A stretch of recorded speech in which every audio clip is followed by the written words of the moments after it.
Jika Anda melihat lebih dekat, Anda tidak tahu jenis serangga apa ini. Tapi kecepatan cloningnya sangat cepat. Selain itu, ketika makan, ia memakan segalanya, tidak meninggalkan apapun. Pada saat ini, pria itu mengambil bor. Kemudian tiba-tiba menemukan bahwa mata bor itu berangsur-angsur menghilang. Pria ini merasa sangat sulit untuk dipahami. Dia ingin membuka pintu agar dia bisa keluar dengan cepat. Komandan sekarang menemukan bahwa pakaian yang dikenakan pria itu telah digigit serangga itu. Pria itu buru-buru menepis sesuatu dari bahunya dengan tangannya. Tetapi itu tidak berhasil. Dia memohon mereka untuk membiarkannya keluar. Tapi mereka semua tahu dia akan mati. Segera setelah itu, pria itu jatuh ke tanah. Seluruh tubuhnya ditutupi dengan serangga itu. Pada saat ini, polisi menemukan cincin logam memeluk raksasa itu. Dengan cepat menghilang dengan kecepatan sangat tinggi, terlihat dengan mata telanjang. Pintu kaca anti peluru juga mulai terlihat retak. Komandan merasa ada sesuatu yang salah. Dan dengan cepat menekan tombol. Ada ledakan keras yang membuat mereka tidak bisa bereaksi. Tunggu sampai asapnya hilang secara bertahap. Raksasa itu tetap tidak terjadi apa-apa. Mereka semua terkejut. Raksasa itu mengangkat tangannya. Tubuhnya mulai larut menjadi serangga yang tak terhitung jumlahnya seperti barusan. Kemudian mereka semua terbang menuju laboratorium. Segera setelah itu, pintu besi dirobohkan oleh mereka. Tank-tank di luar dengan cepat mulai menembak. Tapi tidak peduli apa yang mereka lakukan, semuanya diserap oleh serangga itu. Semakin ganas mereka menyerang, semakin cepat serangga itu. Melihat adegan ini, banyak orang sangat takut sehingga mereka dengan cepat melarikan diri. Tapi sudah terlambat. Mereka menelan semua yang mereka terbangkan. Setelah itu, mereka terbang ke jalan besar. Hanya dalam beberapa detik, mereka memakan truk di jalan. Bahkan jika itu adalah papan reklame di pinggir jalan, itu ditelan oleh serangga-serangga itu. Jumlah mereka meningkat pesat. Sebuah stadion besar di kota juga menjadi makanan bagi mereka. Dan dari mana serangga ini berasal? Sebenarnya sebelumnya, para ilmuwan telah menemukan benda terbang tak dikenal, yang perlahan mendekati bumi. Sedetik sebelum membentur kiri, cahaya tiba-tiba melambat dan berhenti di udara. Polisi dengan cepat bergegas ke tempat kejadian. Tidak ada yang tahu betapa menakutkannya peradaban alien ini. Piring terbang alien misterius tiba-tiba muncul. Menunggu setelah kabut hilang. Semua orang dapat melihat dengan jelas bahwa ini adalah pesawat ruang angkasa melingkar. Kemudian, ahli biologi Helen dengan cepat bergegas ke tempat kejadian. Dia dikirim oleh polisi untuk bernegosiasi dengan alien. Tiba-tiba, cahaya yang menyilaukan muncul. Sebuah lengan terulur dari dalam piring terbang. Alien akan berjabat tangan dengan Helen. Tapi tiba-tiba, itu ditembak di lengan oleh seorang polisi. Kemudian, tiba-tiba, robot setinggi 10 meter muncul. Kepalanya memancarkan cahaya merah. Dalam sekejap, itu menyebabkan senjata militer dalam radius 3 meter kehilangan kemampuan untuk menyerang. Robot itu seperti iblis yang turun ke bumi. Itu datang di depan Helen. Bersiap untuk menyerangnya. Tapi tiba-tiba terdengar suara aneh. Robot setelah mendengar suara ini, dan berdiri diam. Pada titik ini, semua perangkat juga dipulihkan ke normal. Semua orang melihat monster raksasa di depan mereka. Itu membuat mereka merasa takut. Selanjutnya, hal pertama yang dilakukan militer adalah mengirim alien yang terluka ke laboratorium. Karena itu sangat berharga untuk dipelajari. Setelah itu, semua ahli di lab bekerja sama untuk mengobatinya. Dokter bersiap untuk menyuntikkan anestesi. Tetapi mereka tidak dapat menemukan arteri alien. Para ahli harus langsung memasukkan jarum ke jantungnya. Selanjutnya, seorang ahli bedah ingin mengeluarkan peluru dari tangan alien. Dia mengambil pisau bedah. Melakukan operasi. Sambil menjelaskan struktur tubuh alien kepada orang lain. Tiba-tiba, ahli bedah berhenti. Kutikula alien mulai retak. Kemudian secara bertahap berubah menjadi bentuk manusia. Para ahli semua sangat ingin tahu tentang ini. Alien bergegas ke bumi. Mungkinkah dia hanya ingin menjadi manusia? Pada saat ini, Helen buru-buru pergi ke laboratorium. Dia bisa dengan jelas merasakan medan magnet alien itu. Dokter juga menemukan kelainan pada sistem sarafnya. Tiba-tiba, alien itu berjuang tanpa henti, ingin melepaskan diri dari belenggu. Dokter bergegas memanggil para ahli.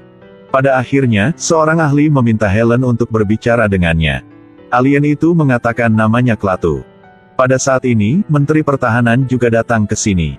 Dan atas nama Presiden menanyai Klaatu. dan mengatakan bahwa dia datang ke bumi ini untuk tujuan apa. Klaatu tidak menjawab pertanyaan menteri. Dia terus mengatakan hal-hal yang orang lain tidak bisa mengerti. Kemudian Helen bertanya padanya, apakah dia manusia atau bukan? Suasana tiba-tiba menjadi tegang. Aku bukan manusia. Saya mendapatkannya. Kemudian Menteri Pertahanan terus bertanya kepadanya apa yang ingin dia lakukan di bumi. Klaatu bertanya padanya apakah dia bisa mewakili seluruh bumi. Dan dia bilang dia hanya bisa mewakili Amerika. Klaatu bilang itu tidak bisa. Menteri hanya mewakili sebuah negara, itu tidak cukup. Klaatu harus bernegosiasi dengan semua pemimpin di seluruh bumi. Menteri Pertahanan tentu saja tidak setuju. Karena mereka ingin memperjelas tujuan sebenarnya dari alien datang ke bumi ini. Mereka memutuskan untuk menggunakan pendeteksi kebohongan untuk menangani Klaatu. Tapi dari tubuhnya muncul sumber listrik. Dalam sekejap, dia menurunkan interrogator. Selanjutnya, Klaatu melalui sumber listrik. Untuk dapat melihat dengan jelas situasi di luar pintu. Di posisi apa, ada berapa orang. Tiba-tiba, Klaatu menutup matanya.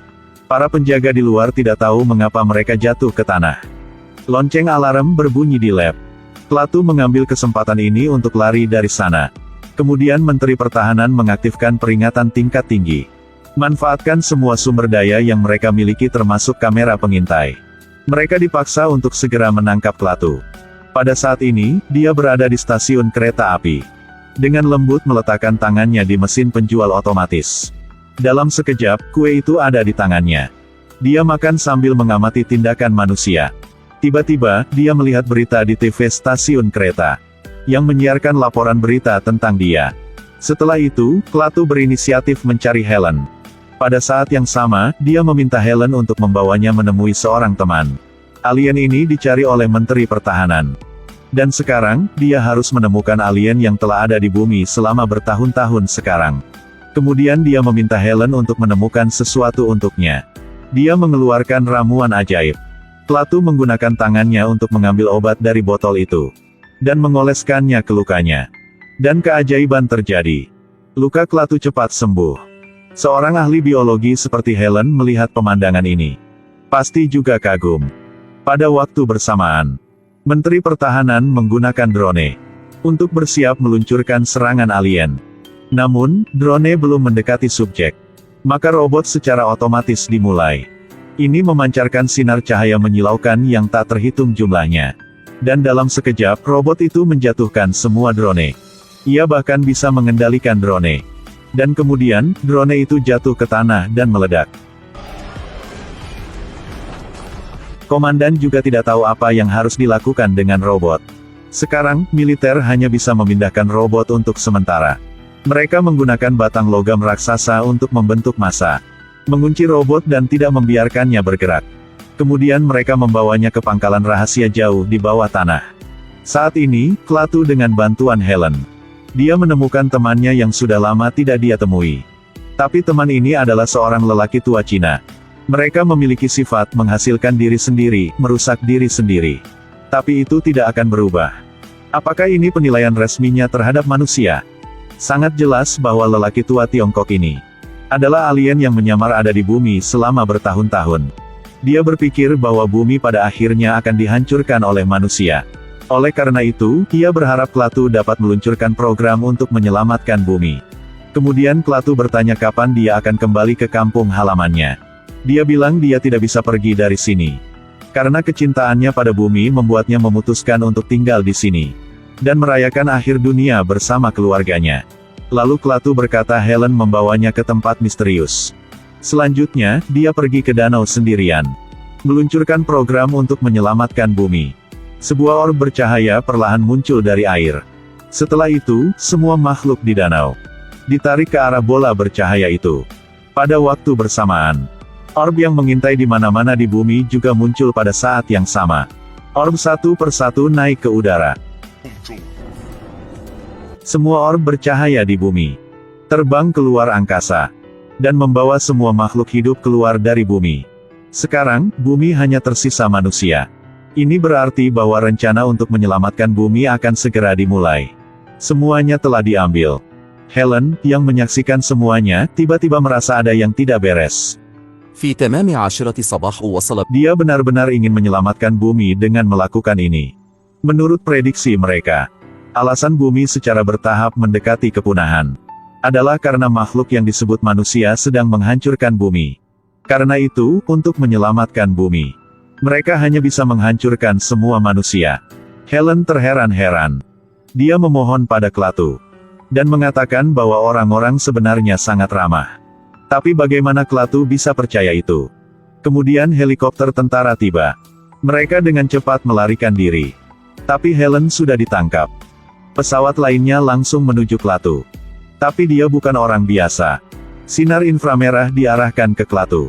Langsung diubah menjadi alat kontrol olehnya untuk mengendalikan pesawat.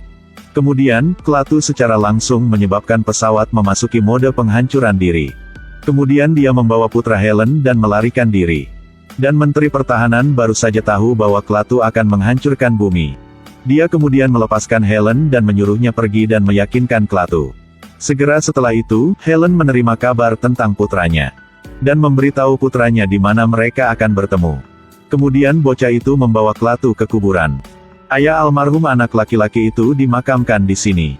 Bocah yang melihat Klaatu membangkitkan orang mati. Jadi bocah itu memohon kepada Klaatu untuk menghidupkan kembali ayahnya. Tapi Klaatu bilang dia tidak bisa membantu anak itu. Orang yang meninggal setelah waktu yang lama. Tidak ada cara untuk menghidupkan kembali mereka lagi. Bocah itu berlutut di depan makam ayahnya dan menangis dengan sedih.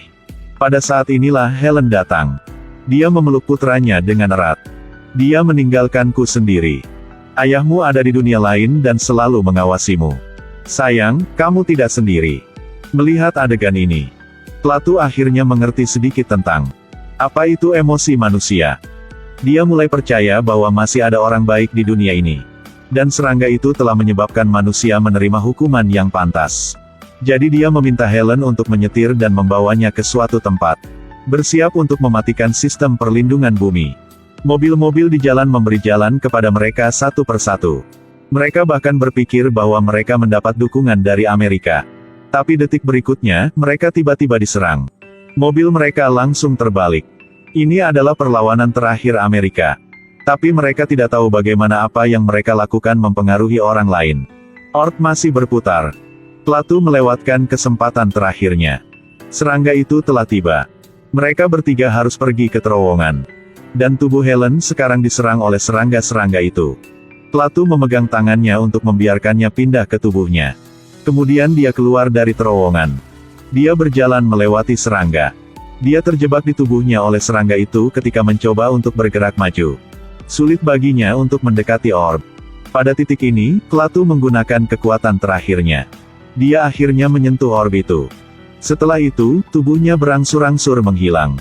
Orb itu berhenti bekerja sehingga semua serangga berhenti bekerja juga. Klaatu mengorbankan hidupnya untuk memberi manusia kesempatan baru. Setelah sinar cahaya terakhir perlahan meninggalkan bumi, kehidupan manusia juga kembali normal. Semoga alien tidak muncul lagi. Dan semoga manusia akan melindungi bumi dengan lebih baik. Klaatu pernah mengucapkan sebuah kalimat. Saya berharap penduduk bumi dapat melestarikan dan melindungi habitat mereka. Semoga aku tidak perlu muncul lagi. Jangan biarkan dirimu menyesal. Terakhir, apa pesan yang ingin disampaikan film tersebut? Saya yakin Anda sudah memahami pesan yang dikirimkan film. Terima kasih telah menonton. Selamat datang dan sampai kembali.